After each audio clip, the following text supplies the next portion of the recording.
You're listening to You Would Think, the Philadelphia Flyers podcast. I'm your host, Kyle Collington, and joining me today, once and again, it's Mr. Kevin Durso. How are you, buddy? I'm doing all right. How are you? It's been an interesting week.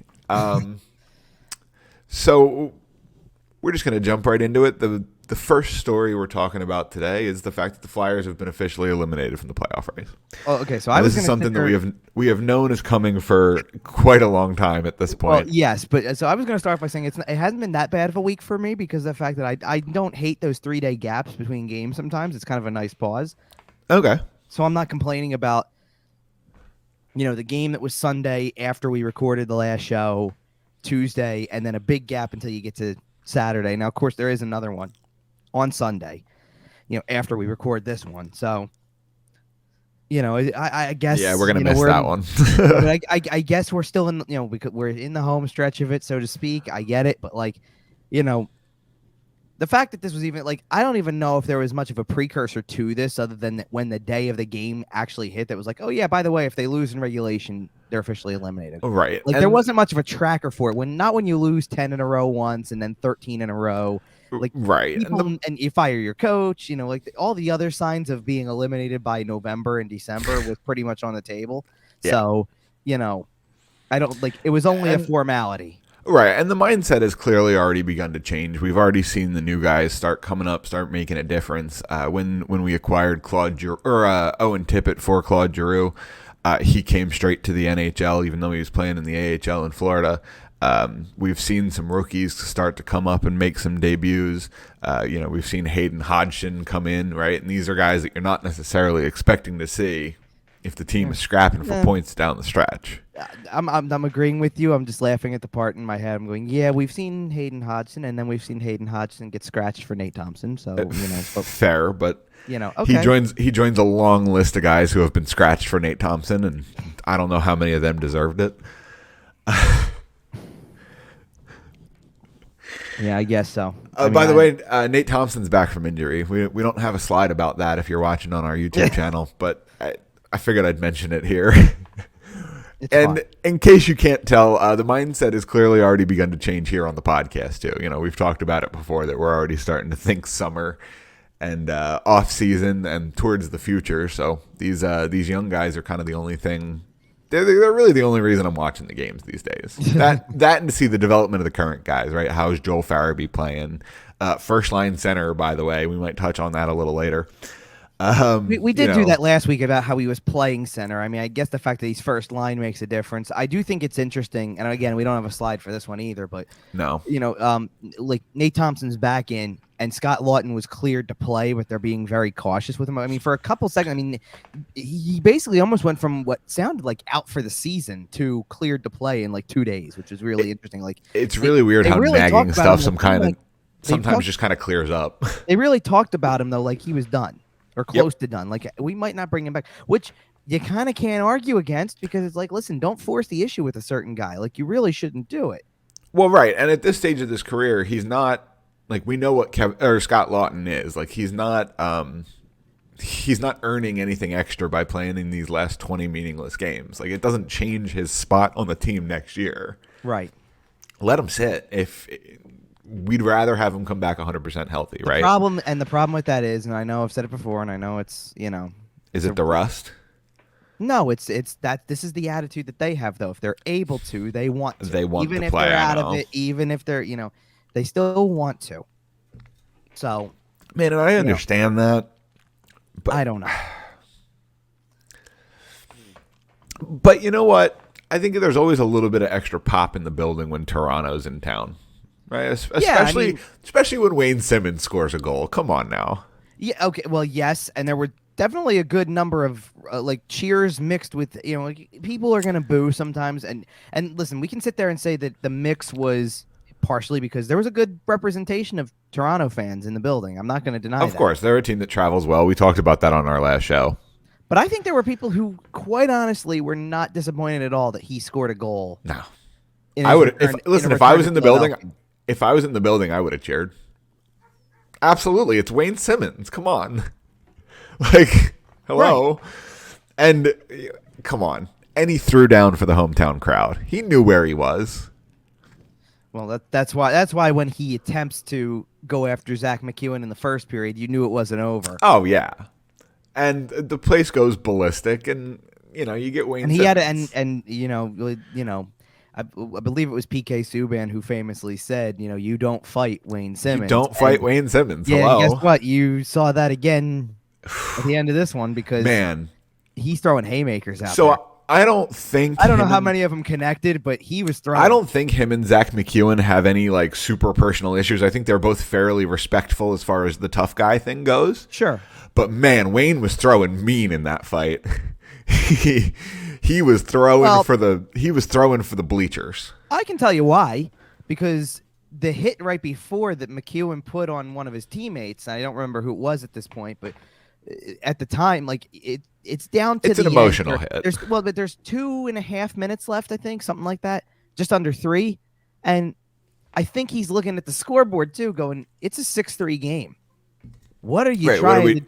What are you trying to do with a hit like that?" Like I think he just didn't like it, and going back to the first period anyway, it's like, all right, fine, I'm gonna fight this guy now.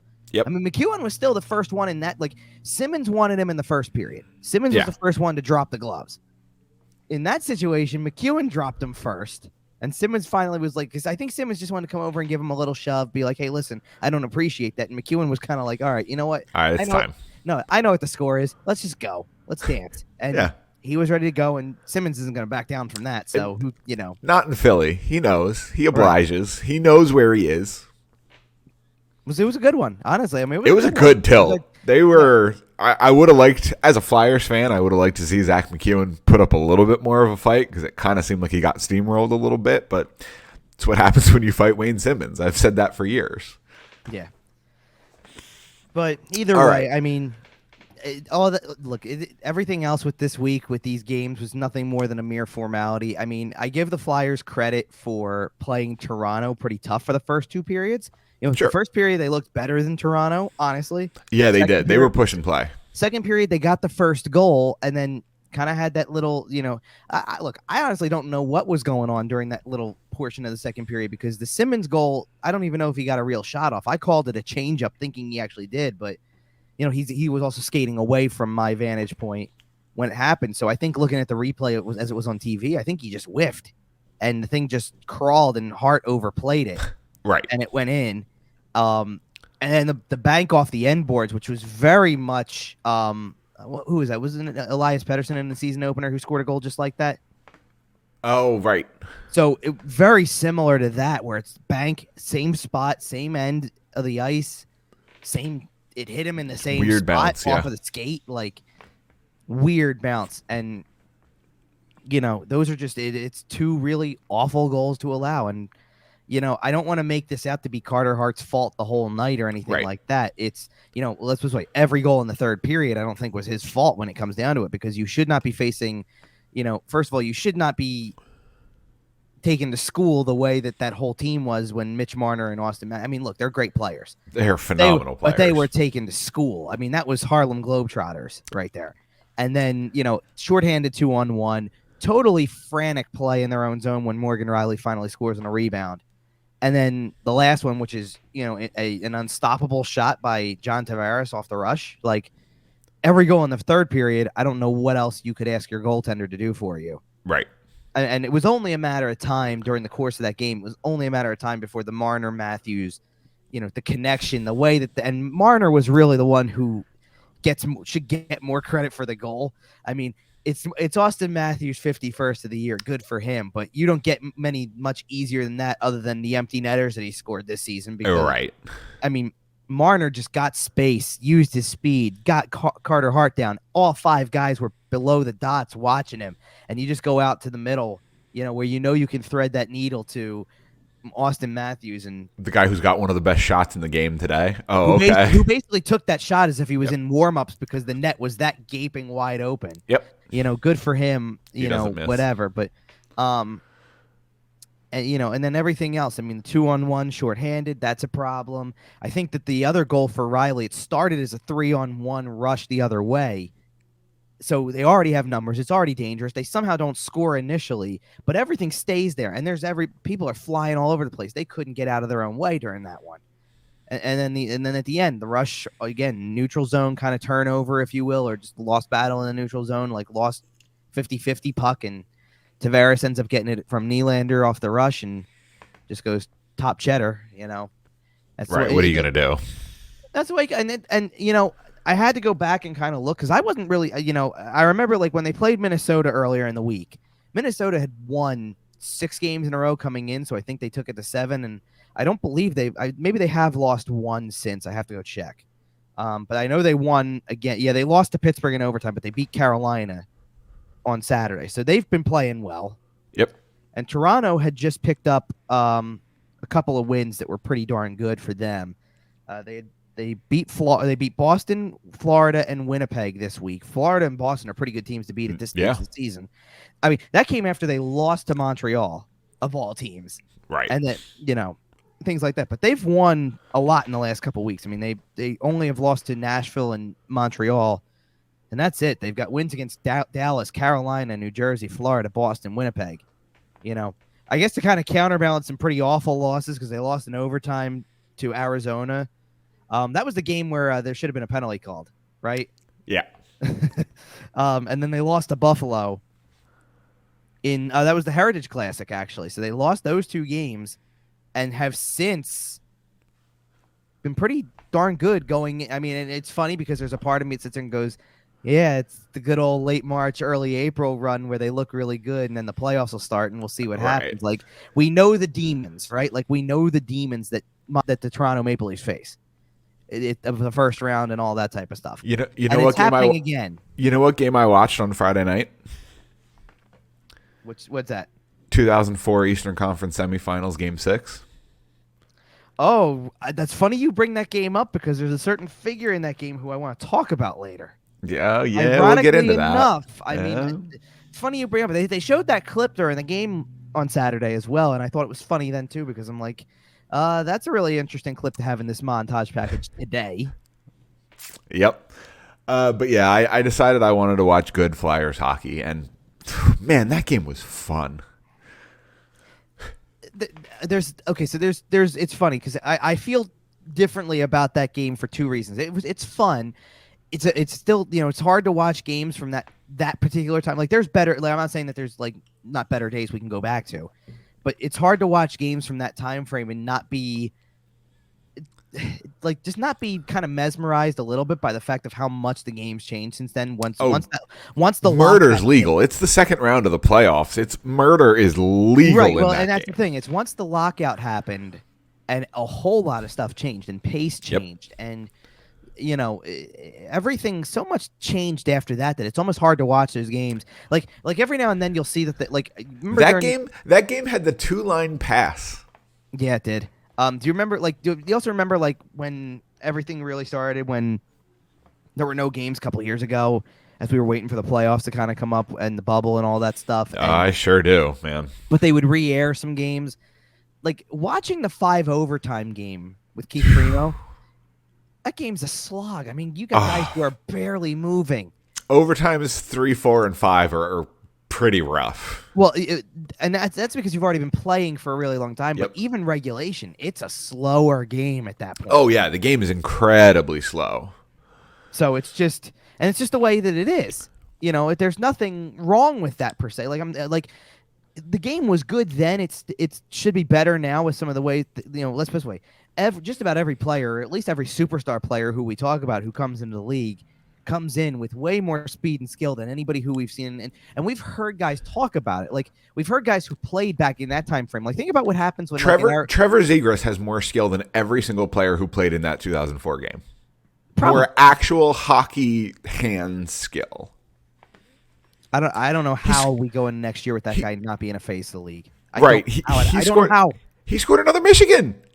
Like, I know we're not a Duck show, and we're not going to dwell on this forever, but he just casually scored another Michigan. And, by the way, it was off of a between-the-leg shot that he gathered his own rebound. And, by the way, it was around a teammate.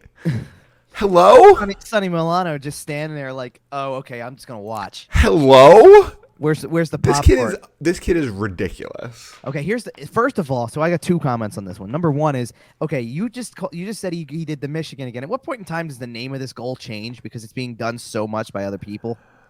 No, it's. I know that that's the original. I mean, at this point in time, to me, I guess the best thing, like the lacrosse style goal or the lacrosse goal, is probably the best way to go with it. Because I don't think it should be singled out to one particular place, even though it was the first time it happened. The lacrosse style goal doesn't roll off the tongue as well as the Michigan. I didn't say lacrosse style. I said the lacrosse goal. Okay. Well, either way, I don't think it rolls off the tongue as good as it's the Michigan. No, but Zegras has done it twice this year, so just call it the Zegras and move on. I mean, if you're going to call it the Zegras, you have to call it the Svechnikov.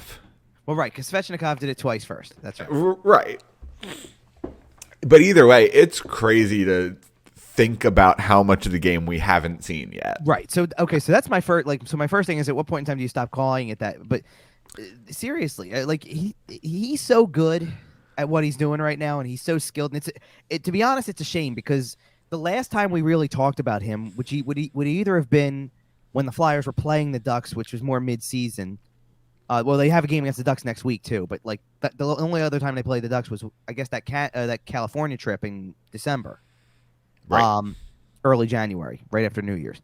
But at the time, that was a playoff team, and now they're not going to make the playoffs. I mean, it's becoming pretty well set. They're not, right, and that's disappointing because at the time, I remember looking at that team and going, what I love about them right now is that they are playing with a lot of, younger guys who are finding a way to make this work. And I'm sure there's a variety of reasons why things fall apart for different reasons and why you end up in the situation you do and why you end up making trades at times too. I mean, they did trade Delorier for, to Minnesota, and they traded Hampus Lindholm out. Right. Like, you make trades for reasons. There's no doubt about that. But it's just disappointing because I thought that they were going to be there. And don't get me wrong. I feel so bad for John Gibson, dude. Yeah. And he has been a world-class goalie since his 23rd birthday, and he's just never had a chance because the team in front of him is so bad. But I do like that, and again, this kind of ties into around the league more, and we're definitely going to have more shows like this down the road. We actually have a lot of Flyer topics this week. Yep. Because there's a lot of other stuff that was kind of floating around off the ice that we can get to. But when we do get into more of the overall playoff talk as the season winds down, I can't wait. The West is really wide open, and I love it. Me too. One more point on Zegras for me before we move on here. I know that ESPN is doing their job, and the biggest reason, I think the reason Zegras has a chance to become a bigger star than Svechnikov, kind of off that initial pop, is that ESPN factor. And I'll say this. I work in a retail environment out here in Illinois, and my regional manager came into the store this week, and we're chit-chatting, blah, blah, blah. He comes in Friday morning talking about it, going, "Oh, I saw this kid on SportsCenter. It was the top play. That was amazing, blah, blah, blah." I think that there's also... That wouldn't have happened with an NBC logo in the corner. Well, yeah, okay, that's true. Now, I don't think ESPN's done the greatest job with their coverage this year. I think they can go better. I think they're working on it. I think they're a baby organization again. No, okay, but here's the thing about specifically with Zegras that I think helps him when it comes to ESPN and has nothing to do with, his play was on SportsCenter, even though he is a skilled guy. It has nothing to do with that. I think it has a lot to do with, John Butchergross loves this kid. He does. Loves him. And John Tortorella has had some things to say about when you take that skill level to that area. And at a certain point, by the way, I think John Tortorella is playing a bit of a character on that. But doesn't that help? Oh, yeah, certainly. Like in absolutely. Terms of, you got one guy who's sitting here saying how great it is that there's a guy who plays to that level who can do these things, and kind of the old school guy who's sitting here, maybe even playing it as a little bit. Say, "Oh, this is horrible." That I don't want it to take away from the integrity of the game. Right. The game and blah, blah, I don't think Skip Bayless believes every stupid word he says. I don't believe Stephen A. truly believes all the stupid crap that comes out of his mouth. Well, if John Tortorella is playing a bit of a heel I'm okay with that. It's WrestleMania season. Ratings, baby, ratings. Yep. You know, like you gotta give the people what they want, and I think that divide is a little bit of what people want. I agree. What does it create? Discussion. Do we love this? Do we love Zegras, or do we not like what he's doing because it shows up people? I think there's a lot more people out there that are going to sit there and look at that take on. I just hope it doesn't do anything to damage the integrity of the game or whatever. Or what? Like, I think. Well, have you heard? Crazy. Have you heard the Arizona call of the incident? You mean the one of the fight from later in the game? Yes, with Tyson Nash. Tyson Nash basically said that a guy who does that deserves to get his face punched in. Oh, right. That's what you get if you want to scale it up. You're going to deserve to get punched in the mouth. Tyson Nash had all his come on. Well, no, Tyson Nash had all of his skill in his fists. Come on, man. Like, it's 2022. The game is clearly moving in a skilled direction. But what a typical response from a typical role player. Okay, boomer. Well, no, but like it's the truth though. What was his role when he played? He was a role guy. You would respond that way too if you didn't like because that's the way you would have responded when you played. I hate the way that just happened. I want to see that guy. It was, by the way, it's a joke that Jay Beagle got nothing. Didn't get a hearing. Nothing. That's an absolute joke. To see the picture of Troy. You saw Troy Terry's face. Yep. Awful. I know. I got to admit, I did not see it happen. Like I didn't see this in the moment. I kind of had to get caught up on it later. Because I mean, look. Here's the thing, too. The game. This happened when it was a 5-0 game, and my interest in the game waned when I saw 4-0. So I was done. I'm going to bed. Right, especially on those West Coast games. Totally understand. So but I find out all this stuff, and it's laughable that another player on the same team. It's a joke. No, it's laughable that another player on the same team got a suspension for something else. Yep. And the crazy thing is, Jay Beagle wasn't even smart enough to attack the right guy. Right. Well, here's Well, no, he does at the start because he's the guy who cross-checks Zegras going for it. And actually, to that extent, I have no problem with two things in that area. One, okay, you got to go in and kind of clear out. That's fine. You don't see it. Sure. And Zegras does stop. Like, okay, puck was loose. We're done here. Fair enough. That's what he said afterwards. But the whistle blew, and you see him go from trying to dig away. He's hunched over. He's trying to dig away to upright again. Right. He's laying off. He's done. He's done. Whistle blew. Okay. And he takes a two-hander to the back and goes down pretty hard. And sure, that's going to draw a crowd. That's fine. And the thing that really disappoints me from the Anaheim side, and it's not like this is not disappoints me in terms of somebody did something wrong. It's somebody trying to do something right that got cut off at the pass. Because the guy who wanted Beagle in that moment was Cam Fowler. Yeah. Oh, yeah. And that's the veteran who goes in and goes, because that's a better matchup. Right. And that's the guy who goes in and goes, not today. Not on my watch. Right. And he got cut off at the pass, and Beagle was able to tee off.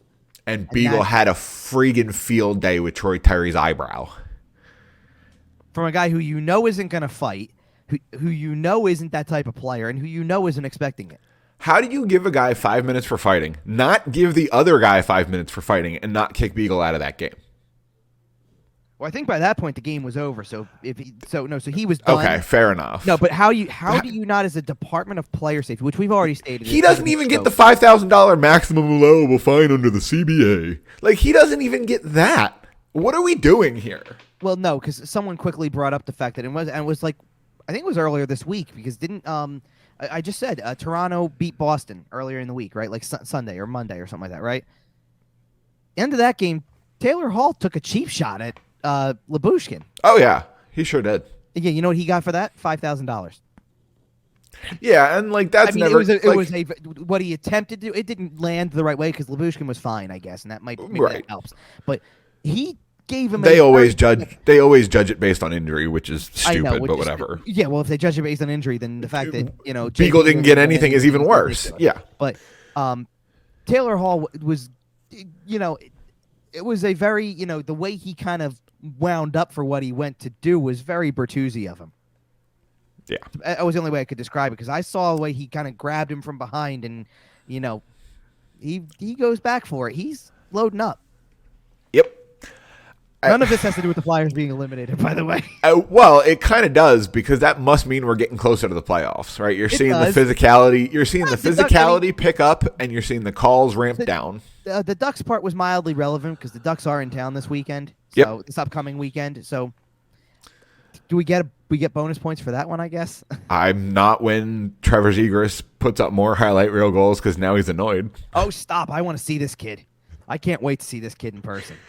You gotta remember, these are the teams that only come in twice a year, or come in once a year. They only play them twice. I can't wait to see this kid. So Zach McEwen's the idiot that tries to grab him? No. I don't think anybody on this team is at that level where they do anything to try to do anything. I hope not. You know what? If you thought that was like that, look, if you think that's the type of skill level that can happen against the Flyers, which obviously it is. Yeah. I'm not trying to say it's not, but if you think they're going to do anything, then they didn't exactly do anything after Marner. Fair. Went McDavid NHL 22 mode and just skated circles around them. Yeah, but that's different. There's that mental flip of the Michigan, the highlight goal, the once a year type goal. I don't know if he could actually pull it off against the Flyers, and I'll tell you why. Okay. I'll tell you why. Because when something like that happens, they collapse 4 guys to the goal line anyway, so I don't know if he could get through. Fair. He'd have to make the pass and find Sonny Milano or have to do something Barry else ridiculous, which I'm sure he can figure out. Right. I'm not like you know what?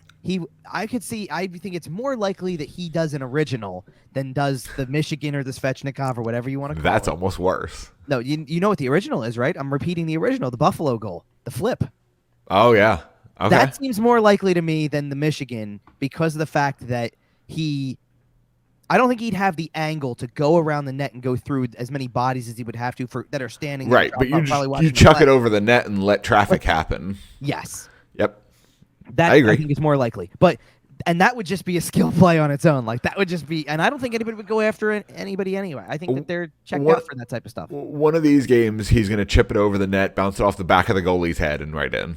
It's going to happen. He's going to do it. But all right, so we've kind of touched on it a little bit throughout the show, but last night's game against Toronto was our chance to see a couple of new guys for the first time. Yeah. Noah Cates and Ronnie Attard made their Flyers debuts. Overall, Kevin, how would you say that they did? Fine. And that's about right, and that's what you expect, because Attard was a 3rd-round pick, and Cates was, what, a 5th-round pick?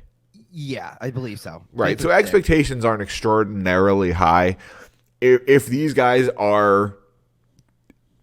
make your lineup and play on your NHL team every night, you're pretty happy about it. It's found money. Right. I mean, look, this is what this, to an extent, this is what this final portion of the season is all about. Right. I'm not sitting here trying to tell you that these guys are going to be on the team next year, though. Like, I can't go that far with you because I agree. And I think both of them need time in the minors. And they probably will get it. I mean, let's put it this way. There's a lot of elements to this, and I know that people were really like the things that people choose to argue about now really kind of grinds my gears because like I know everybody's a little disappointed. Like everybody was getting really amped up because Nate Thompson's going to come back into the lineup for Hayden Hodgson. That's another one of these players who people kind of want to get a look at because he's new. He's a new face. He's somebody different. I get all of that. But Hayden Hodgson to me, like let's make something very clear about a guy like Hayden Hodgson. Okay, he's no different than Phil Myers or Igor Zamula or anybody like that in the sense that he is nothing more than another one of these undrafted type guys. And stop acting like an undrafted guy is going to solve all your problems. You're panning for gold, and you are very, very, very likely to just end up with sand. Well, no, listen. I have no problem with people wanting to get behind players like this for the sense of, you know what? Every good team, or not every good team, but a lot of good teams in the league, for as many times as they hit in the first round, somebody gets, one of them. They hit on one of these weirdos. There's a diamond in the rough that they go, hey, you know what? It's not pretty at the beginning. We got to, you really got to take some time, shine it up, and it turns into a really good player. Like, I'm trying to think of a good example. Okay. And everybody who's ever played in Tampa's bottom six? Kind of, but I was even going to say, like, Braden Point wasn't a top-end guy. He wasn't a first-round pick. He was a 3rd. Yep. But you shine him up, he turns into a skill player, you develop him properly, and you get, you put him around guys like Stamkos and you put a guy and you get a guy who's arguably a top 5 center in the NHL, depending on the day. Top 10 on a lot of people's lists. Well, I mean, there's other guys though too. I mean, look, when you win back-to-back Stanley Cups, you break down that team an awful lot. Andre Palat, I think, was a 7th. Yeah, Like it's Like ridiculous. you get some ridiculous stuff, but there you go. That's the guy, diamond in the rough. Is he a top line guy? Absolutely not. He need like to put up the numbers he's put up as a career player. He had to play with first round talent, but you can put him on a second or third line by himself, and he's still going to deliver. He's an extraordinarily valuable contributor. Yeah, right. And that's the thing. I agree. Like that's how. Like, but enough with these like everybody thought Phil Myers was going to be the best defenseman on the blue line, and he's an undrafted guy, and you kind of start to realize as time goes on. For about 2 weeks, he was. But you start to realize as time goes on, especially when he leaves. Like, he's not in Philly anymore, and now he's bounced around a couple times. And now he's clearing waivers. And then getting traded, though. Yep. So, like, that's the thing. Like, you've got, like, it happens this way.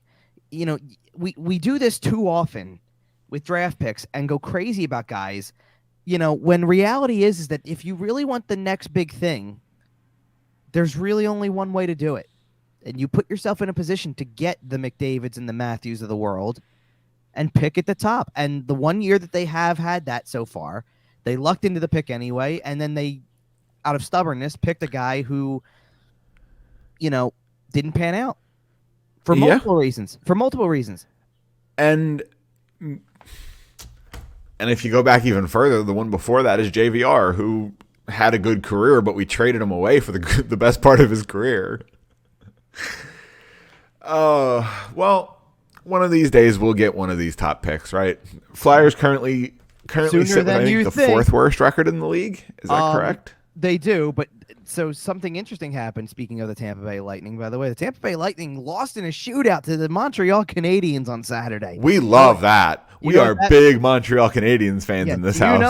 Do you know what that means? The gap between the Flyers and the worst spot in the Eastern Conference is 4. Yep. In the league, it's a little bigger. It's 6. But honestly, Montreal and Arizona are 2 of the hottest teams in the league over the last month. And that is fantastic news for the Flyers because it is no longer impossible that the Flyers end up at the bottom. I'm not saying it's likely, but it's not impossible. I think Arizona has come back to earth a little bit, and the fact that you're down to the games in the teens now, like, when there was 20 games to go, if this was the margins, I'd be getting really excited if I were people because of the fact, like, you've got enough time left where your schedule's brutal. Yes, it means the other sides are brutal, but look, they like Montreal already started there. Like when Montreal traded Toffoli to Calgary, that was already the beginning of the selling. So they've actually kind of kept around the core of the team that they want to build, if you will. Like, you know what I mean? Like where they're trying to go, especially with Marty St. Louis as their coach now, at least for right now, they already have like what it is what it is. And they're going out trying to succeed with that as best they can. I mean, I think nobody in that organization is going to sit there and go, oh, for sure and certain they're going to finish above the top 5, like the bottom 5. I think they already knew that that's where they were going to fall in line. And I think they don't care because, this is another discussion I want to have because of the fact that they're, again, and this is going to help us. We talked a little bit about the new faces a little bit. And you know what? I've had 2 games of Noah Cates and I've had 1 game of Ronnie Attard. And, well, I guess, 2 games of Hayden Hodgson as well. Yep. But I don't want to get into... Hayden Hodgson, still point per game. But I don't want to get into, trying to break down their games for what it is. Like, there's going to be enough time for the rest of the year to do that, and there's going to be, to me, the thing about playing them right now, like if you play a kid like Attard right now, and say he doesn't go back to the minors for the rest of the year. Maybe he does. Who knows? I'm not going to try to speculate. But if he doesn't, I think that the only thing that you can accomplish right now between this year and next year with a player like that is that he gets 10 games, let's say, or whatever number of games he plays for the rest of the year, because I'm not going to say he's going to get all of them, to learn the pace, and then you take that into the offseason and go, how can I make myself better for that level? Right. And maybe you come into camp and you go, I know what I have to do to be that player, and I'm going to take those steps, and that's how you make the team next year. Fair enough. But that's the only thing I think that can be accomplished. I don't think that you're going to just solidify spots right now.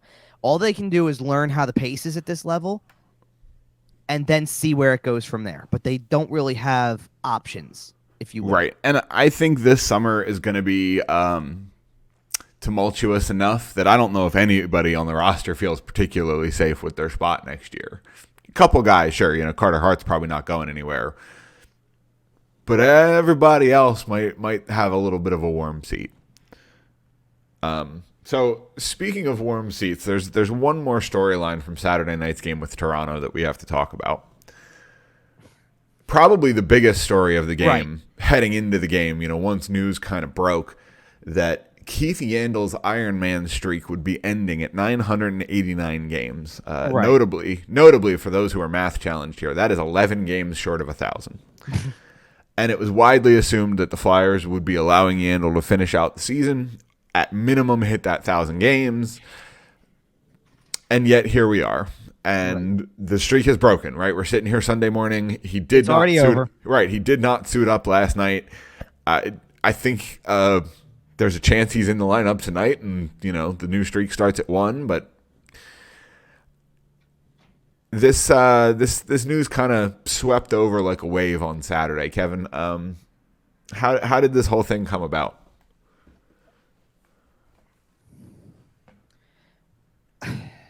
The whole thing, how did it come about? It was just this. I guess it was just a decision that had to be made. He was kind of sick for part of the week, so it was a thought.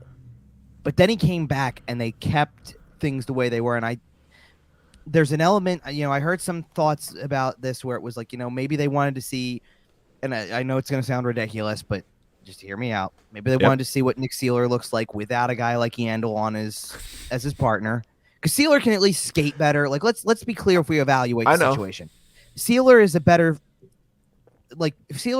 skater and a better, I guess, player at this stage of his career where he is than Keith Yandle is at his age and his level of experience. Like, Keith Yandle's 2 steps behind everybody. Right, and that's not his fault at this point. Yeah, Father Time is undefeated. Right. Like, they're not a good, like, he's not a good player anymore. Bottom line. He's not a good player. What I don't understand, and listen, this is kind of look, there's arguments for and against certain elements of this.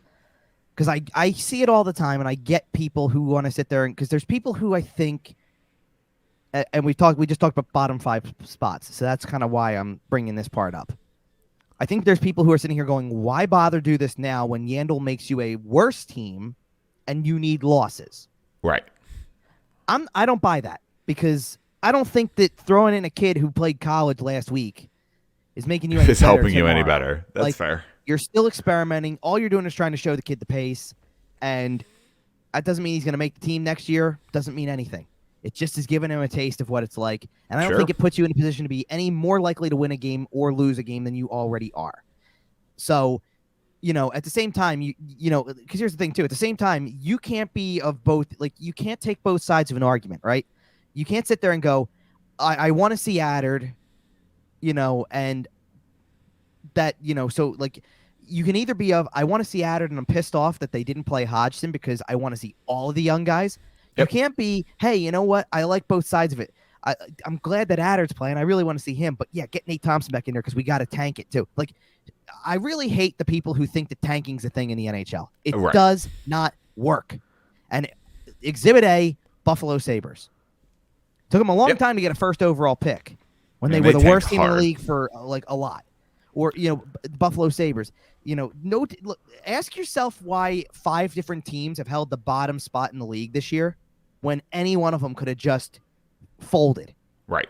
Like, Arizona's been there. Montreal has been there. Seattle's probably been there or could be there. The Flyers could be there. Yep. And every one of them could find a reason to go into that, just go into the cave and give it up. And it does not guarantee you any, does it give you more lottery balls? I guess it does. But does it guarantee you any better of a chance to win the lottery? Not necessarily, because we've seen it in the past. You can be the worst team in the league and not get the first pick. Yep. So if you think you're in this thing trying to, if you think you're in this thing trying to win the Shane Wright sweepstakes or get one of these guys, I don't doubt that you're in the right spot to do it, but I don't see any player who's going to come in out of the college ranks or otherwise who all of a sudden drastically makes you that much of a better team that you're going to win a game. Now, I can counterpoint the tanking doesn't work thing. I'd like to point at the Detroit Red Wings, and I know that they haven't quite turned it around yet. But, man, it certainly looks like picking multiple times in the top 5 over the last couple of years is certainly going to look real nice for them. But there's a difference, okay? To me, there's a difference. Is it that they actually know how to develop players? Well, yes, but that's not where I was going with it. There's a difference between you get multiple years of multiple picks in the top 5, right, without necessarily being without ever burning it to the ground. Well, without ever burning it to the ground, without ever very clearly showing that you're trying to lose. Right. Like, you can be just a bad team, like Buffalo. You can be just a bad team and get they didn't pick first overall every year. Right. But they did pick in the top 5, top 10 an awful lot. Now, has it equated to anything? No. Well, no, because they don't know how to draft and develop players. And that really is the most important thing you need. That's not entirely true yet. No, hold on. That's not entirely true because they don't have every player yet. I mean, get Owen Power up here and let's see what happens. Fair, but Rasmus Dahlin has underperformed. Casey Middlestad is Dahlin's been the only guy they've had frankly terrible. Let's be real. Yeah, but it's one of those things. I still don't think he'd be very good if the team was any good. I've also had the argument that Dahlin's year wasn't. Dahlin's year was the year after the Heischer Patrick draft, right? And I claim that people were very spoiled at that time because your draft years before that were Connor McDavid, Austin Matthews, but it was McDavid, Eichel, Matthews, Laine, and you had 2 legitimate superstars at the top of these drafts, right? And then you tried to turn Heischer Patrick into that, and you tried to turn Dahlin into that, and it's not because Dahlin's year was what? Dahlin's Svechnikov, and Svechnikov's a really good player. I'm not trying to say he's not, but fair. But you try to turn these first overall picks into what those guys were. It became a narrative that every first overall pick is generational. It still kind of is. Now I'm not trying to downplay next year because Connor Bedard looks like that at 16. Right. I get that Connor Bedard is drawing comparisons as a teenager, like a young teenager I'm talking about, like the 15, 16-year-old kid who, is getting the attention that Crosby got or getting the attention McDavid got. I'm not trying to downplay that. But is Shane Wright really going to be the next greatest thing out there, or is he going to be a really good player? Right. That's fair. There's a big difference. There's a big gap between generational and really good player. He'll help. There's nothing wrong with getting the really good player first overall in the draft or second or third or whatever. Right. But we glorified this draft thing with every first round pick is outstanding. Ryan O'Reilly is a high-end NHL player. Yes. He is leagues below Connor McDavid. Will Shane Wright be Connor McDavid? Probably not. Could he be Ryan O'Reilly? Yeah, he probably could be. That's not a bad comparison because a lot of people think he's a Couturier-like player. Okay. The two-way abilities there, and O'Reilly probably fits the bill of that too. Right. For sure. So there you go. I think that's actually a really fair comparison for him. I don't know if Wright's got the the physical build that Ryan O'Reilly has. That's valid, but he's also I think he's also 17 and could grow into that a little bit. He could, but I think he's going to be more of a leaner forward than O'Reilly is. O'Reilly comes in kind of like a wrecking ball sometimes. Fair. I don't think that Shane Wright's ever going to be a wrecking ball, but good, but a really good player. Connor Bedard is projecting a little more towards that Connor McDavid ceiling than the Ryan O'Reilly level. No disrespect to Ryan O'Reilly. Right. But this is the thing. Okay, let's do it with another kid for the Flyers right now because this is going to happen in the next week. So, little piece of news. We don't have a banner for it. I'm not creating a banner for it right now because we don't need to. Bobby Brink is a finalist for the Hobey Baker. We love that. Right? He is going to play a game on Thursday, the 7th. For University of Denver in the national semifinals in the Frozen Four. If they win, he's got another game on Saturday. If they lose, his college career is probably over. He's not a senior. He could go back, but more than likely he is going to sign. And all indications of that from there's people who already are set. The rumblings are already there when you're in the press box, but they're also let's put it this way. Chuck Fletcher said he's part of the right wing group that they have depth-wise. Present tense. And I don't think you mention that guy if you don't basically almost have a handshake agreement in place. Hey, listen, when your college career is over, you're signed. Right. He mentioned it in the present tense, not in the future tense. Right, but he also mentioned it will be a solid 2 weeks before he's even able to sign that Oh, he's right. part of this group. That's And what you're I'm like, saying. you don't say it unless you basically have the guy ready to sign. So he might win the Hobie Baker. That's getting awarded on Friday, by the way. Bobby Brink's a guy I'm excited about. But here's the thing. He is still a smaller player. Yep. He's a second round pick. Maybe that equates to a late first, but late first does not always equate to top line guy. That's fair. Curb your expectations. I think that he's a possibly solid second line guy. I agree. I haven't really seen him play. This is what I've heard. No, this is what I've heard from other people. His ceiling is probably second line guy. I think he's got some Cam Atkinson potential. That's fair, because Cam Atkinson does, when he goes to those areas, get pushed around a little bit still, even at 32, right. 33. So, yes, I get that.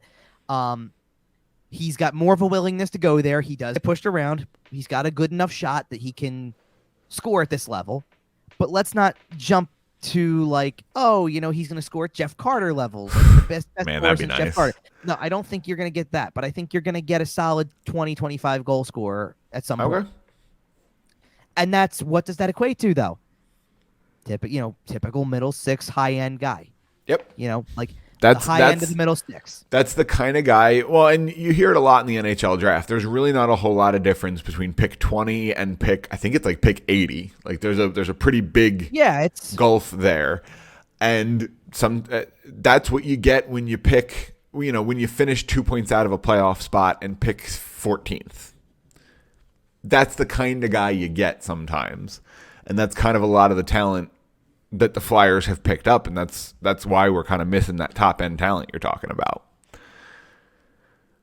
Yeah, it just and I mean, you want to talk about missing the top end talent when you watch two guys for Toronto who skate circles around you. You know that you don't have that element. Like, listen, they're game changers. But the two goals that decided that game, if we're being honest, the Austin Matthews goal, which is basically an empty netter, and then the shorthanded goal by Pierre Engvall.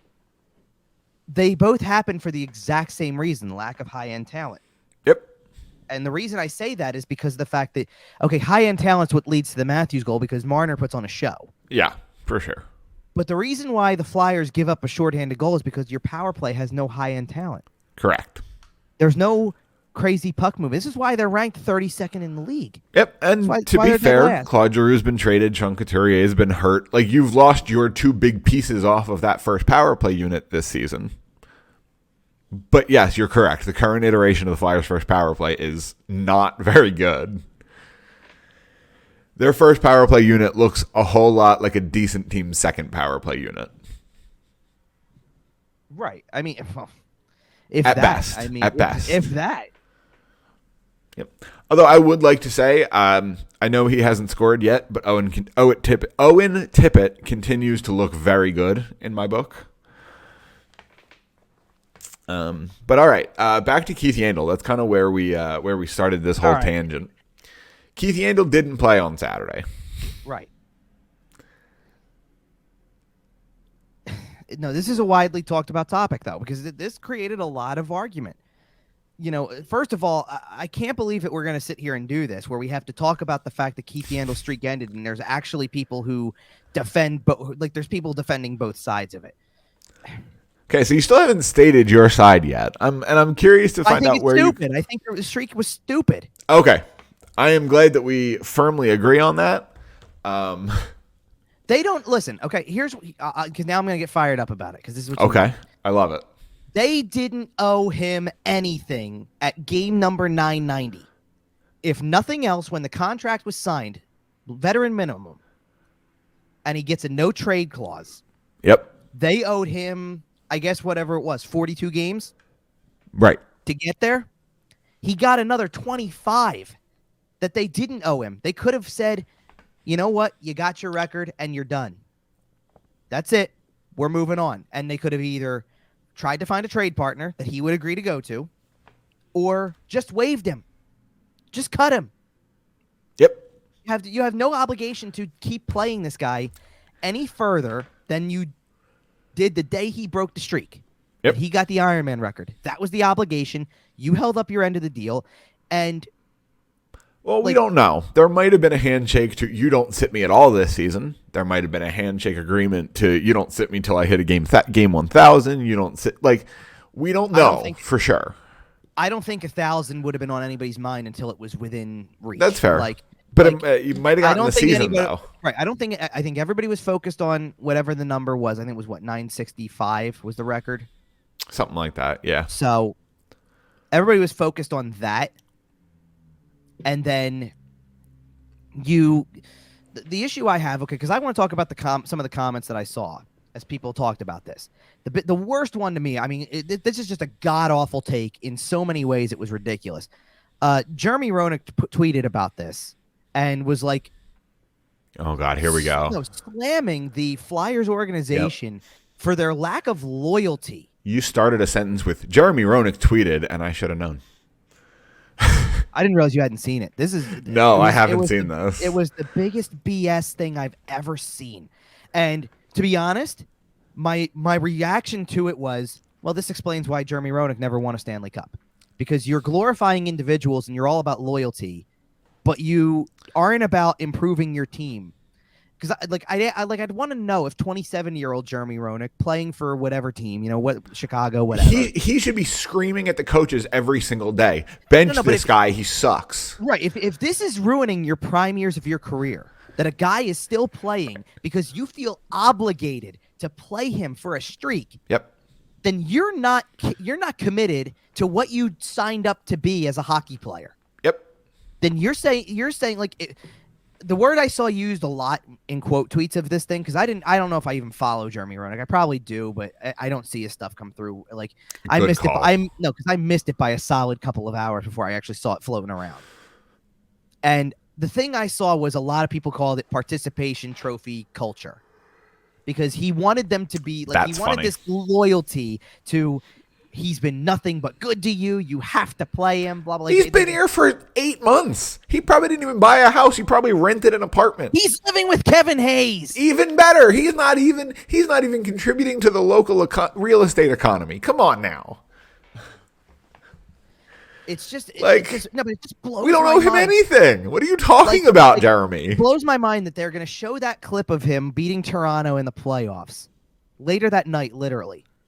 And the same night, there was a counter to Jeremy Roenick. And I can't believe that I disagree with a former Flyer and agree with a guy who played for the New Jersey Devils and the New York Rangers. Mike Rupp got it right. Yep. Mike Rupp posted a rant video on Twitter talking about how we glorify these Ironman streaks, this idea of playing every day when your ability is not there, in terms of you got to do what's best for your organization. You got to do what's best for your future.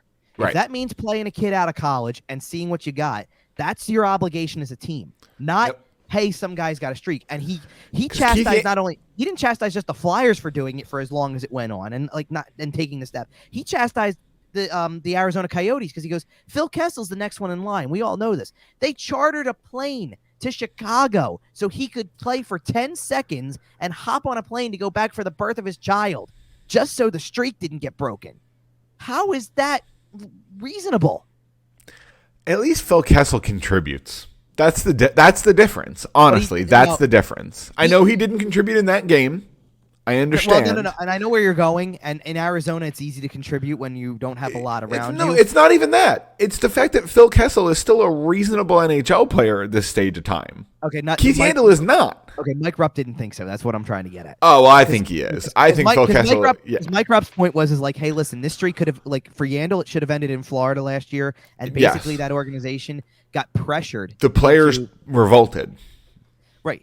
So they got pressured into keeping him in the lineup, and then did.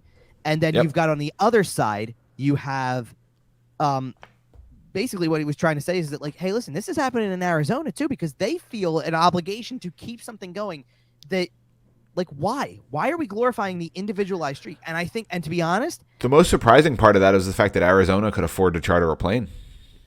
I guess so. But did they call Gary for that one? Maybe. So let's keep it going for a second with this, because did you hear Kevin Hayes after the game? I did not.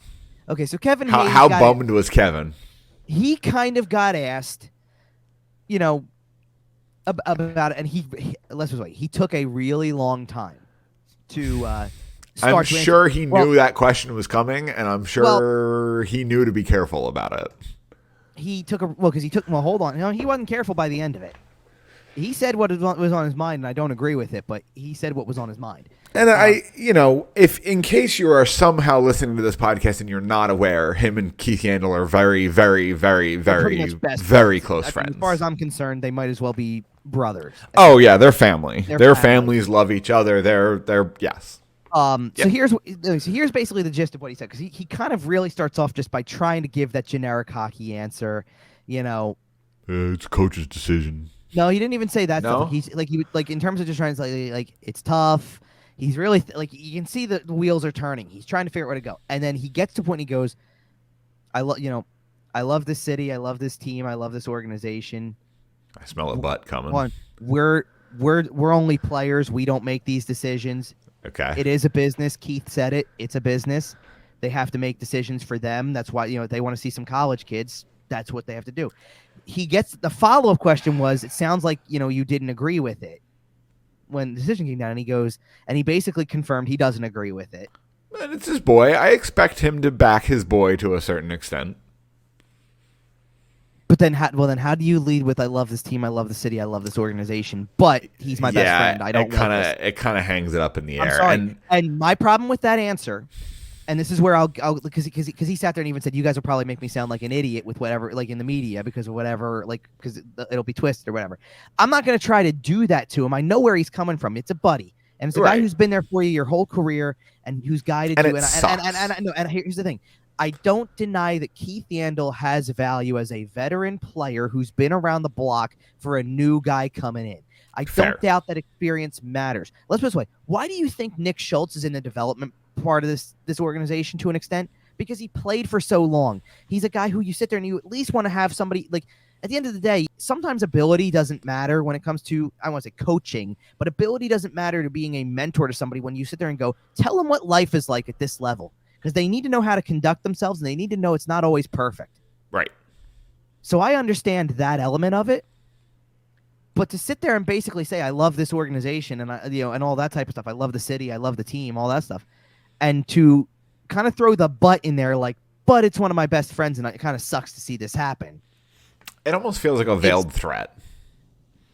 You know what it feels like to me, and it feels like the biggest problem with this team right now, which is, because. It might be as cliched a thing as I could possibly say, but there's no I in team. Yep.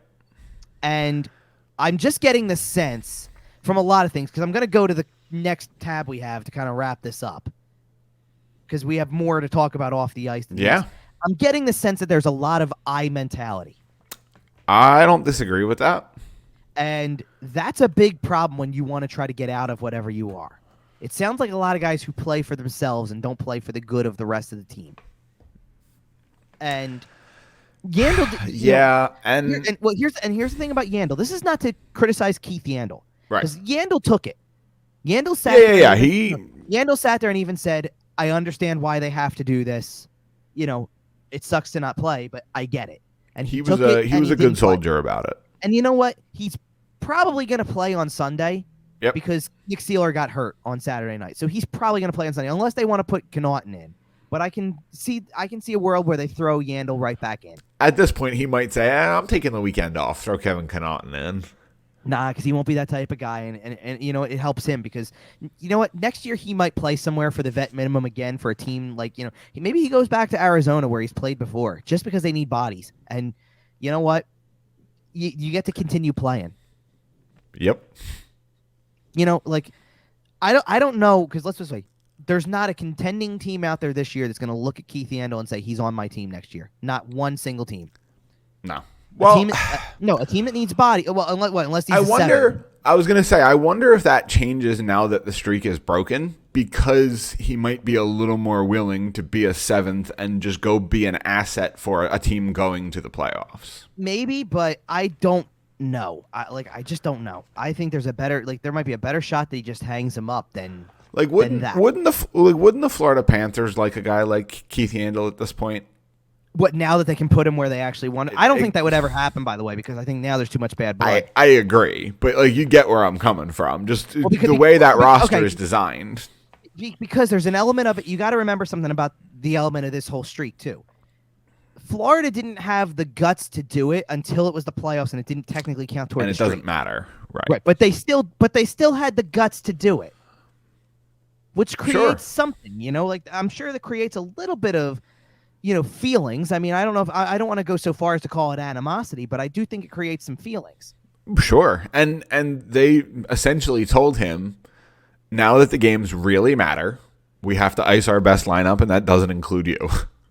Not only does it not include him, but then they bought him out. Right. And also get out. Right. If they really want, I can't, there's no way there's a reunion with Florida. I think Arizona is a likely possibility for him. I agree. Because they need bodies, and I don't think they care if they have to play a guy like that. And you can't discount the Boston factor for Boston boys. Oh, if it's Boston, there's no way it's in their top 6. There's no conceivable way. And I agree with you. That's what I'm saying. Now that the streak is over, he might be willing to ride the bench to where that's supposed to be a couple of times next year. Maybe. I don't know, but. Either way, we're transitioning into some other comments here. So do you want to start with Kimmo, Timonen, or Jacob Voracek? We can start with either, to be honest. I do want to make sure that as we do this, as we've done, because we've mentioned certain things on the show before, so I do want to make sure credit goes where it's due. Yeah. To the places where we got, where this stuff was found. Because the Yandle stuff, I have nothing. Yandle is Twitter. Right. Yandle is on just, Twitter. Right. Twitter was a public domain. Jeremy Roenick wants to tweet. Mike Rupp wants to tweet. I was there. I heard Kevin Hayes say what he said. So right. I got no credit to give for any of that. All of that was just out there. So Kimmo Timonen's was so both of these things are. We need to clarify right off the top. Both of these are foreign podcasts. They're both translated documents. Right. So Kimmo Timonen apparently has a Finnish podcast. Right. With a co-host who I'm not going to remember who his co-host is. No. Forgive me for that one. So the credit where it's due, by the way, is that initially this was translated by Kelly Hinkle for Broad Street Hockey. Crossing Broad picked it up. I'm probably going to have to write something about it eventually because there's more and more that keeps surfacing. Yeah. Like it almost feels like there's a build up to something even bigger. It's just going to explode that we don't know behind the scenes. Because, you're hearing, you see Timonen was the first comment thing of the week. Then Voracek. Then all the stuff with Yandle. And it's it feels like something's just brewing here. We've talked all season that something feels rotten. It feels like there's something deep in this organization that is a problem. And I don't know. We've speculated before. Is it Dave Scott? Is it Comcast? Is it Bobby Clark? Is it Paul Holmgren? Is it all of the above? Is it? Where is? It's all of the above. I know. No, it's the whole thing. I know. All right, so let's get into the problem. And the problem is those are the guys who would have to fire themselves, and that's not happening. Not necessarily, but we'll see.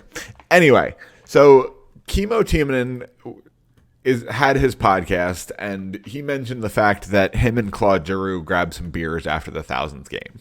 He mentions that, but he mentioned there were two things that came up. One was all about the Claude Giroux stuff. Yep. That is true. But the other part was about the direction of development in the franchise. So I want to pull up both things, or at least try to read through both sections, because I'll try to figure out as best I can here. So apparently, and I kind of like where Kelly started the translation, by the way, because I'm sure this is a way longer episode than what the little segment that we're reading is, right? Because it starts actually with something about they must have had a conversation about the Vancouver Ring of Honor. And Timonen talking about it's the same thing with the Flyers, the retired numbers, but they have the Flyers Hall of Fame. It's the same thing. People don't necessarily get their jersey retired, but they get into this Flyers Hall of Fame. Right. Timonen gets asked, "Are you in yet? Or are you in already?" He goes, I'm not there yet. Are you good enough? I don't know. So they're joking around or whatever. Real quick, just quick yes or no, Kimmo Timonen, Flyers Hall of Fame. What do you think? I don't know. It's close. Okay. I don't know if he's not the first name that's not there that I would put in there. I think he's a definite no for jersey retirement. I think he's borderline sure. for Hall of Fame. There's only one guy who's legitimately got a shot to have his jersey retired anytime soon, in my opinion. You know who it is. It's not happening for a few years, but you know who it is. Who? Claude. Oh, yeah. That's not gonna happen for a couple years. Okay, I thought you were talking about somebody from like that early 2000s team. Like, do you think Simone Gagne deserves his number retired? No. Okay. Here's the only other guy I could make an argument for, and he's not even in the Flyers Hall of Fame yet, which I think is a crime, actually. But you could make an argument for Mark Recchi because he is in the Hockey Hall of Fame. Man, so I'm pretty heavily against jersey retirement. But if they want to put 8 up there, I don't think I hate it. The only reason I say it is because he's in the Hall of Fame. The majority of his career was spent with the Flyers. You know, if you're going to do that with Mark Howe and Eric Lindros, you're going to do it with, you know, you could do it with Mark Recchi. All right, back to Kimmo Timonen. So, so actually this didn't stem from the podcast itself that he's on. Okay. It stemmed from a tweet because he must have tweeted something about development. Like the Flyers, I guess that the Flyers need to be looking at younger players. That this is what they need to use this time for. It was something along those lines. He goes back to it and because the co-host says, I saw your tweet, the one where you were giving advice to the organization, and I read the comments. They were already giving you the GM title. Timonen replies and says, of course I'm following everything now before the deadline. So this must have been a little while ago, or right around the actual deadline. Right. So like it was right as the deadline passed.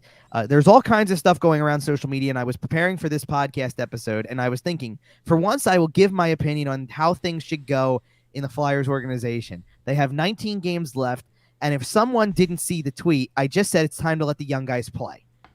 What I mean by that is that there's Cam York, for example, this young defenseman, and a couple games ago, Keith Yandle was playing on the power play before him. What sense does it make? No sense. His co-host chimes in, absolutely no sense.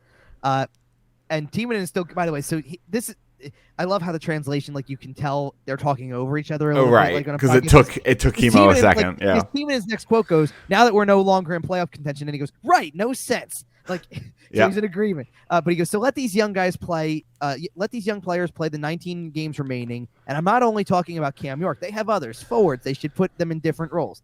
Like put Cam York on the penalty kill or match him against elite players so you'll get some idea of what Cam York can do. And at the same time, the players can see where they are at on the NHL level, what they need to develop. Yep. Which is kind of what I just said about guys like, hey, listen, at least you get an idea of what the pace is like, right? Right. The Flyers should use these 19 games as evaluation to see where they are as an organization, what kind of players they have picked, and how those players are doing on the NHL level. Because it's a fact that there's work to do, and there's a lot of it. Yep. So his co-host chimes in. I was just looking at your organization. I love how. By the way, I love how. I don't know. It's still Kimmo's organization. Well, I love how like either that's just because again it's translated. So I wonder if it's just a loose translation or if it really is like I wouldn't be surprised if Kimmo Timonen still refers to the organization very fondly. Oh, I know. Like I don't know that he has an official title with them, which is funny because he's there a lot. You know, it's just funny. He goes, yeah, I was looking at his co-host says, I was looking at your organization. Next summer you have a first-round pick, but no second-round pick. In 2023, you have a first-round pick, but no second-round pick. These years are really acute when it comes to building. So, per se, your situation is pretty bad if I'm comparing. I just calculated that a normal team has 21 picks in 3 years. If you have all picks from first to seventh round, you have 21 picks in the next 3 years. So, for example, the Seattle Kraken have 34 picks in the future. They have a much better situation than you, unfortunately. And Timonen chimes in. They do. That's how it is. And that's what I mean. We have tough years ahead. Of course, money has never been the issue, but we can get anyone as long as there's cap space. That's not the problem. But they don't want to use the word rebuilding here at all. But in my opinion, we're at a place where it is a fact that we have to do it. But now that you mentioned Seattle, I would count them as a trade deadline winner. I think Ron Francis made a lot of good moves. They tried to go into the season with this veteran team, half the roster veterans, half younger guys. And they tried to play good hockey in this league. It didn't work out for them. And now they traded all their veterans and just like you said, got 34 picks in the next 3 drafts. And that's how you build a future. His co-host says, yeah, that's how you build it. They have a clear direction going. They have a clear direction they're going. You don't really have one. And that's exactly why I'm worried about the Flyers. If your baseline is like, hey, guys, let's fight a little more than we did last season, that's a bad baseline. And Timonen laughs and goes, yeah, no, you don't get very far with that. Now they get into the Claude Giroux stuff. His co-host brings up, I'm not going to read all this verbatim. I'll get to the good parts verbatim, but his co-host goes like, okay, Claude Giroux deal, you retain 50%. That's done. You're freeing up. It's done after the season, so you're freeing up $8 million. Am I too wild to say that you should buy out James Van Riemsdyk? Timonen goes, I agree. They probably want to trade him, but the cap hit's just too much. There's not any takers. His co-host brings up Kevin Hayes. He goes, can't really criticize him knowing what happened to his brother and all the challenges, but you're still dreading the rest of this contract at $7 million per, and he's 3C at best. Especially if he's a potential bad apple in the locker room. I don't want to say it, but he kind of has that power. I mean, who knows? But if he rankles too hard off of this Keith Yandle stuff, it could get ugly. Well, so Timonen's comment back was, yeah, Kevin Hayes has had, well, like you said, his brother passed away, and he had like 2 or 3 abdomen surgeries within a year. As a retired player, I know once you start opening those places in the groin and abdomen, they can fix it, but will you ever return to the level where you were? Only time will tell. And then what I'm also kind of worried about with the Flyer situation is that everyone who should be carrying the team from now on, they're out. Ryan Ellis, Couturier, well, Hayes just got back, those kinds of players. So I'm a little worried. Going forward, we need to make better picks, get better young players, sure, but all these key players have been more or less out all season. Fair. His co-host chimes in, he goes, and you need to rebuild the defense in a way because you have Provorov, Ristolainen, Sanheim has a year left in the contract, but what's the status of Ryan Ellis? It's a mystery. It says we talked about it before, that he's been able to play a few games. He's a big price, but he's not really, no one can say. Timonen says what they're saying around here is he's out for the season. They believe he'll be healthy next season. I said, well, it's good that you believe. They need to get him back. They get into the Florida Panthers for a little bit, talking about how Florida has 9 or 10 legit NHL defensemen on the roster, and that's what you really need to have. In this situation, you have Provorov, Ristolainen, and Sanheim, and a whole bunch of nothing, is what the co-host says. Timonen says that's true. Like I said, there's work to do, and there's a lot of it. They start to talk about the East. This is where it starts to get interesting with the Giroux stuff, because here's where Timonen talks about the trade. Right. He goes, this Florida team, Bill Zito did an excellent job strengthening the team. Of course, local, Claude Giroux, a big goal achieved with his 1,000th game, and we went to grab beers after it. It was tough on Claude. He was still crying heavily while we were drinking. He was sorry to leave, and he probably never wanted to leave Philly, but that's just how it goes. It's business, the other side of hockey, and when the team isn't in the playoffs and there's no hope, they start trading big names and trying to get picks. And if anybody understands that, it's Kimmo Timonen, by the way. And Claude Giroux got to experience that, and it was tough on him. His co-host asks, did his family go with him? Timonen says, I don't know for sure, but Florida was the place he wanted to go. His co-host says he's 34 years old. No matter what happens this spring, I think it's very likely that he'll re-sign with the Panthers. Let's say 2 years and $6 million, $3 million per season. And he'll remain in Florida because this team has the window open, that they will have it open the next season and even the one after that, and he wants to be in on that. He wants a couple years on that tax-free money. Timonen says, I see that as one possibility, but the other is he's from Ottawa. His wife is too. And they go to Ottawa every summer for a few months. So I'm not ruling out the possibility that if Florida doesn't work out, he'll sign a 2-3 year deal with Ottawa and kind of settle there for the rest of his career. That's probably the other possibility. I think that becomes way more likely, by the way, if Florida wins. If he doesn't have a cup, I can't see him going to Ottawa. Right. All right. So anyway, hold on a second. So Timonen gets asked by his co-host, do these things matter? You know these guys better than me. You tell me. And he goes, yes, I think so. Yeah. Especially with knowing the family, it matters. Okay. I'm trying to keep where it is. Yeah. So a little bit past, because they start talking about Austin Matthews and like, would Austin Matthews ever consider? I guess would he ever consider Arizona because he's from there? Right. Or do they need to be trending upward for him to go back home, or how does it work? And Austin Matthews ain't going to play in front of 3,200 people. Well, hold on here, because here's what it is. Because Timonen said I don't see it, or Arizona needs to really be uptrending for Matthews to go there at that age. I just don't see it. But with Claude, he's 34, has 2 kids, wife from Ottawa. He likes it there. I see it being an option for him after the season, no matter what happens with Florida, that he'll retire at home in Ottawa where all his family and friends are. Makes sense. I think at that age, family is the priority. But Austin Matthews, he's 27, and Arizona being where they are right now, I just don't see it happening no matter where home is. So all fair points. Yeah. Timonen also talked about how Florida in general with their defensemen, getting Robert Haig. He's a good backup for this team. If someone gets hurt, you can give him 10 to 15 minutes every night. He'll do whatever for the team. Good dude. Ben Sherrod is a good addition. He talks about all stuff. He goes, I really like what Florida and Bill Zito did. His co-host has a reply like you would have to something that I say, because he goes, I fully agree. This roster is obscene. And obscene was italicized, which means it was very emphasized. And Timonen goes, it's pretty tough. And the guy goes, absolutely obscene. He's not wrong, by the way. Explains, the co-host says absolutely obscene. He explained. I love how this part's translated, by the way, because there's nothing in it about exact words for the translation. Right. It just has in there. He explains the giggly Giroux comment when he was asked about Barkov. That's funny. And then sits there and says he was put on the line with Barkov and Verhaeghe at practice, so it'd be pretty sweet to see the Panthers on the ice, and Giroux working his magic with the puck. And now that Ekblad is out, Giroux will get his spot at right on power play 1, so he has that going for him too. It's really interesting to see how it plays out. Okay, and this is okay. Here we go. Last part, and it gets really interesting. Timonen says, and from Giroux's point of view, and I know he told me, one day you play your 1,000th game in the same organization. It's tough to do. There aren't that many guys who have played 1,000 games in one organization. People have played 1,000 games. It's usually spread across multiple organizations. But he said it was amazing, the 1,000th game ceremony. But as soon as the game was over, you'll get traded. The whirlwind of emotion, he said, was pretty huge right then. Yeah. And there you go. So all really, really interesting stuff there, where Timonen's certainly not wrong about anything. No. And it just makes you question the whole thing. It just makes you question a lot of stuff. It makes you question where they're going and all that stuff. And I do want to shift to what at least what Voracek said was a lot shorter. Yeah. It wasn't a full-blown podcast. Well, no, it was a podcast appearance, but it wasn't something. It was just a podcast appearance, though. It wasn't the whole podcast.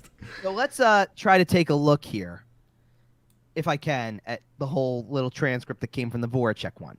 Because this is really telling of what goes on immediately in the locker room. Timonen hasn't played for a while, and the Giroux thing, it was just about, he's sitting here just saying, I don't understand their personnel decisions. You're a team that clearly needs to say, you won't say it, but you need to clearly say we're rebuilding. And if you're going to do that, you've done the moves that you need to do to try to get picks. Right. But you need to start showing, hey, we've drafted guys in recent years, and we've got to see what we got. Right. You can't just assume it's a lost cause. The recurring theme here is former players calling out the organization. In a lot of ways, though. Yeah. I mean, there's been different ways. But see, again, two totally different viewpoints, because it's one former player goes, you can't be playing and to be fair, Kimmo Timonen didn't say don't play Keith Yandle at all.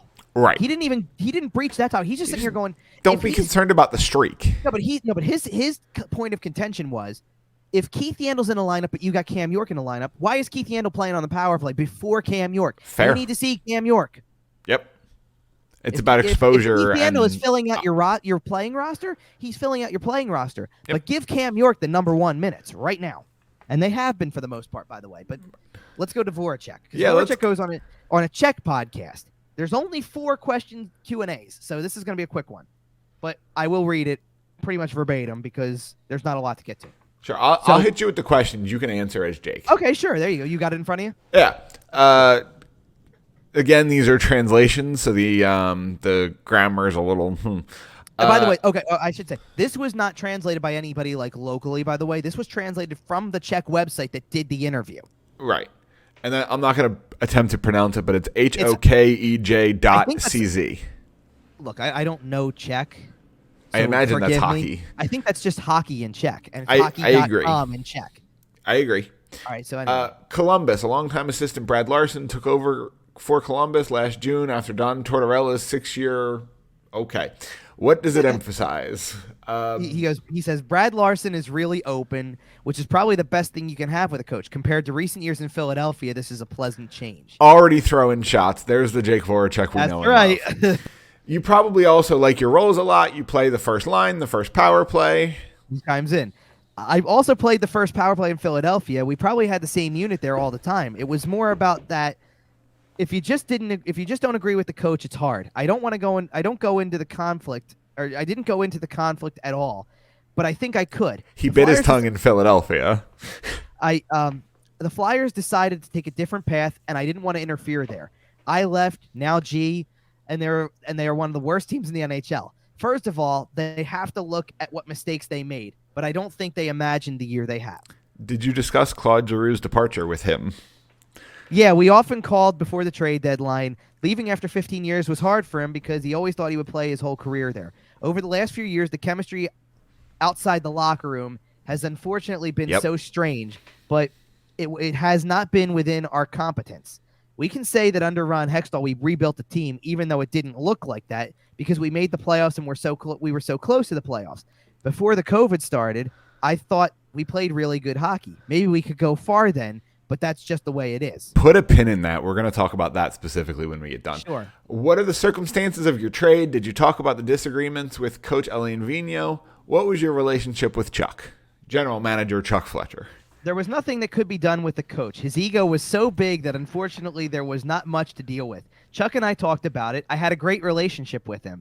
After the season, we sat down and told each other that it would probably be best for both parties to move on. I'm glad it turned out that way because I'm really happy. And there's the headline everybody took out of it. Alain Vigneault directly associated with the words big ego. Now, this is something that Alain Vigneault has been accused of in the past.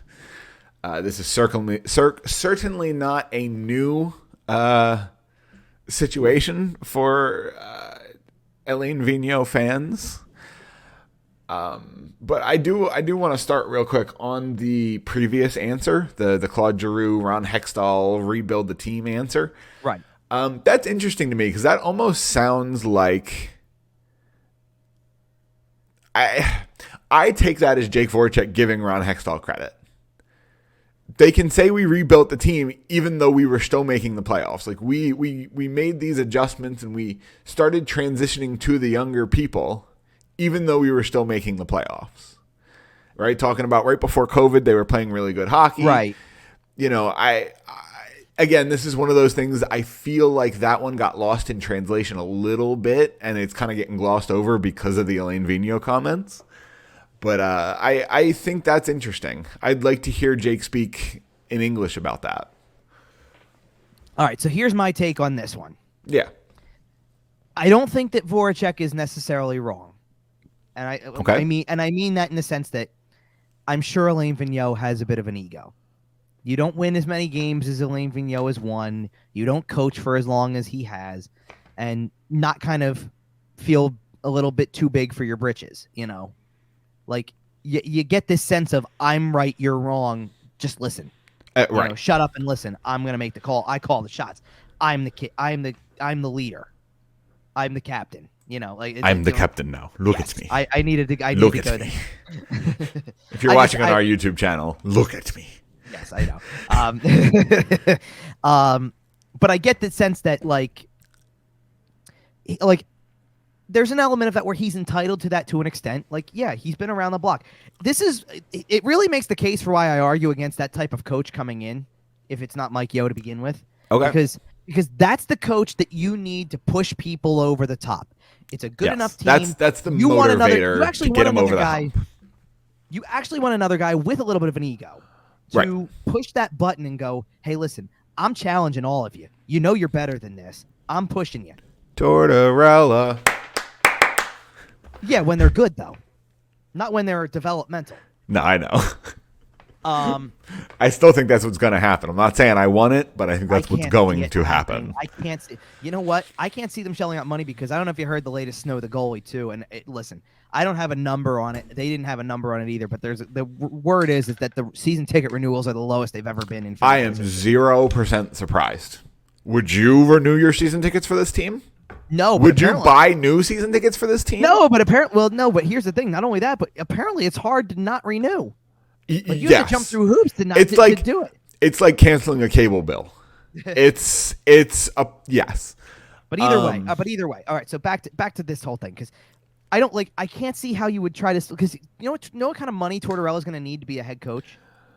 I don't know how you can spend money on it. I don't know how you can spend that money on a coach that you're not bringing in on a nightly basis. Blank checks. I can't go there. Blank checks. I'm not saying it's the correct decision. I, Kyle Collington, am not sitting here saying that is the correct decision. I'm just telling you the decision I think the Philadelphia Flyers are going to make. Guess what? No, guess what? You can't write blank checks if you're not bringing in the money. Comcast can. Comcast is bringing in the money, even if it's not from hockey ops. Not necessarily, because at the end of the day, people and this is Snow the goalie's talked about this a lot, and I agree with this. This is where I'm because I'm piggybacking off this because this is a little bit because it is the truth. I don't know if I've ever thought about it from this angle, but because we all think Comcast Corporation, big money, okay, they can do whatever they want. Sure. The thing about Comcast, though, owning the team is that there are people in the organization at that point, as Comcast now, the higher-ups who run Comcast, and shareholders who have a stake in this, who know that the Flyers are part of this entity, right, and know what to expect monetarily from them every year. Yeah. So when those numbers dip, you get people who sit there and go, whoa, wait a minute. Why are we still investing in this? What's going on over there? What's happened that made it go from here to here? Why is everything down? What's the problem? And they can try to look around the league, and Dave Scott can sit there and say, oh, attendance is lower because there's some people with COVID and there's some people with this and blah, blah, blah. And people can just look at an attendance report around the league and go, what's the problem in Vegas? What's the problem in Chicago? Why are they still selling out buildings? What's going on? And the more that what's going on comes up, the more likely that either A, big changes are made at the top, or B, the blank checks are no longer there. Right, because those organizations still have something to be excited about, whereas we're looking at the Flyers and going, if you're a shareholder, what's changing? All right, but if you're a shareholder, you're investing in, hey, I expect to get my return because this is what they make every year. And when that stops, when the building isn't full and people are not renewing their season tickets, and that's the thing they can't really, right now, that's the thing they need the most. You can sit there and say, oh, not as many individuals are going down on single game tickets and there's empty seats every night. They don't care about those people per se because the fact at the end of the day, they still have 13,000 that they've sold already in season tickets. Right. It doesn't matter. And the people that do show up among that grouping of people still are going and buying what they buy at the games because they're still buying an $8 slice of pizza and a $12 Bud Light. Or just the parking. Just paying for parking. Yep. But at the end of the day, if that stops and it cuts down, I don't know, let's say it goes down by 5,000 people. Let's say they only get 8,000 renewals. Less than half the building is going to be full on a nightly basis. It's going to be ugly. Well, that's not what everybody signs up for at Comcast. Nope. Things get ugly in a hurry. Right. And you have two solutions. You pump money into it or you get out of Dodge. Real quick, I know we're trying to get out of here, and I want to finish off on the Voracek thing because we turned it to Comcast because of the fact that we said egos and head coaches and things like that. There's an element of that to me, though. Maybe it was in the second comment, not the third one that you focused on. Right. He talks about how he talks about I'm gone now. G, why are we focused on those individuals again? There's a lot of individuality. They're not well, they traded me and they traded G, and now they're not very good. They're almost at the bottom of the league. It's almost like say hey, we were the best players that they could have had, and we're not there anymore. And look at what they are. That's a little ego of yourself. It's a little short-sighted out of Jake, and I think that's honestly the biggest difference between these two conversations that we're talking about is that Kimmo Timonen has been retired for a couple of years and has a little bit more kind of hindsight as 2020 going on, whereas Jake Voracek is still very much in the league and was in this locker room last year. I think that the key here, though, also when it comes to this is that Voracek's an outspoken guy, obviously. We've seen that. No. I know. That's your breaking news of the day. Right. But there's just a sense to me there wasn't anything in there about they're doing it wrong. There was just a disagreement. But how much, because there's a lot of questions. Because there's a lot of questions of, is this just an AV thing or did this happen for his entire career? Hey, when you were getting coached by Hackstall, did you feel the same way? How about Mike Yeo as an assistant? Was he that way? Now, a lot of people have said Mike Yeo was more of the player's coach. He was the assistant that kind of did all the communicating, and that's why people like him. And I get that sense, which kind of, to bring it full circle, is why I think it's stupid for somebody to go, oh, Mike Yeo's lost all my respect, Jeremy Roenick, because he benched Keith Yandle. I think that the guy probably had the most honest conversation with Keith Yandle that he's had in the last couple of years. That's fair. But and that you don't like think about the coach that almost benched him in Florida, by the way. Who was the coach who almost benched him in Florida? Do you know? It's Quenneville, wasn't it? Yeah. I wouldn't be shocked if there's a little bit of an ego factor there too. No. All right. We're going to wrap this one up. Looking ahead, the Flyers don't really have a whole lot going on. You know, we're kind of in that phase of the season where... Oh, by the way, fun stuff coming up this week because there's a home and home against Columbus. Yeah. Jake Voracek's coming to town on Tuesday right after this. Wow. We might be talking about this again next week. We might see if... He might have to answer some questions. He might... Well, as long as he answers them face-to-face and not in a Zoom conference. As long as somebody's not called a weasel this time. Right. God, I can't wait for Jake's post-game availability. I won't be at that part of it. How are you missing that? Okay. I have to go to the other side and... Anyway... I don't go to the visiting side. I know. Oh, we're getting out of here. We will be back next week. Episodes up, generally speaking, Sunday at 8 o'clock. Might be a little different tonight with the game. We'll talk about that. You can follow us on Twitter at YWT Podcast. Follow Kevin at Kevin_Durso. You can find the show everywhere you find podcasts. Facebook, Instagram, Podbean, iTunes, Google Podcasts, Spotify. I think we're on Pandora. We're all over the place. We're on a lot of stuff. Just find us. Make sure to find our... Yep, do that on YouTube too. Search YWT. Yes. Search You Would Think on YouTube. We're growing that. Yeah, quick one with this because not that people are gonna know it before they see it. I'm running the premiere at 6 tonight. Okay. Before the Flyers Rangers game, so that we're not like I'm trying to do that more often with the YouTube premieres. You know what? If you're following Kevin at Kevin_Durso, then you'll find out about it before the show goes live. So, you know, we're gonna tweet it out. Yeah, I did it last time too, where I tweeted it out beforehand, and same thing. I might have done it last week too. I don't know if I did. I don't think I did, but sounds good. Well, we're gonna get on that. We will be around tonight at 6 o'clock. Next week we'll be around at about 8 o'clock. There's no game next week, and we'll be back next week to talk about it. In the meantime, we'll see you.